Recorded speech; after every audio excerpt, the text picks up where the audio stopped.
কি আসে বেশি আসে, কিন্তু পুরোটা কি টাচ হয়? পুরোটা টাচ হয় না। পুরোটা টাচ হয়? ডিমের খোসা টাচ হবে না। এর মধ্যে হালকা পাতলা একটা কি থাকবে, স্তর থাকে। হালকা পাতলা একটা স্তর থাকে না, সাদা সাদা থাকে। তো এই কাজগুলো কে করে? এরাই করে। তরল আঠালোটা তোটাতে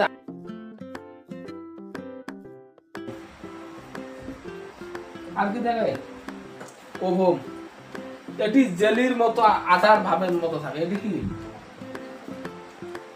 জেলির মতো থাকে? এটি ওই জেলির মতো হয়, বুঝছো? আঠা।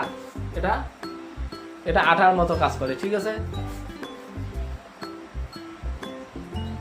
এটা আঠার কাজ করে, ঠিক আছে? আঠাটা কিসের জন্য থাকে? ওকে রক্ষা করার জন্য। ডিম সিদ্ধ করে দেখো তো, ডিম একভাবে থাকলে কি হলুদ অংশটা মানে কোনো জায়গায় একটু বেশি আসে। কি আসে? বেশি আসে, কিন্তু পুরোটা কি টাচ হয়? পুরোটা টাচ হয় না। পুরোটা টাচ হয়? ডিমের খোসা টাচ হবে না। এর মধ্যে হালকা পাতলা একটা কি থাকবে, স্তর থাকে। হালকা পাতলা একটা স্তর থাকে না, সাদা সাদা থাকে। তো এই কাজগুলো কে করে? এরাই করে। তরল আঠালোটা তোটাতে আঠা না থাকে, জল থাকে, তোটা নিচে যাবে না। ফলে কি জিপটে হবে, নষ্ট হবে না। কি হবে? নষ্ট হবে। তো তাহলে একে পুরোটা প্রতিরক্ষা কারা করতেছে? এরা প্রতিরক্ষা কারা করতেছে? এরা। এখন এগুলো ভিতরের জেলিটা বুঝলে, নালটাটা বুঝলে। এখন খোসাটা কি দিয়ে তৈরি? খোসাটা কি দিয়ে তৈরি? Calcium carbonate. খোসাটা সাদার যেটা খোসাটা যে থাকে ওটা কি? Calcium carbonate.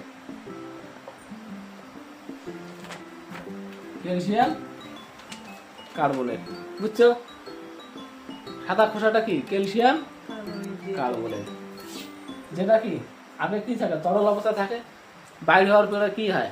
বাইরে হওয়ার পরে কি হাওয়া বাতাস পেলে শক্ত হয়ে যাবে। বাইরে হওয়ার পরে হাওয়া বাতাস পেলে শক্ত হয়ে যায়, বুঝছো? আচ্ছা, এখন এটা বুঝলে, এটা ক্যালসিয়াম কার্বনেট, সাদা অংশটা ক্যালসিয়াম কার্বনেট। এখন ওই সাদা অংশটা মানে সাদাটা আর ওই যে ন্যালটাটার মাঝখানে একটা পর্দা থাকে, দেখছো? পাতলা পর্দা থাকে। সিদ্ধ করার পরে দেখবি একটা পাতলা পর্দা থাকে।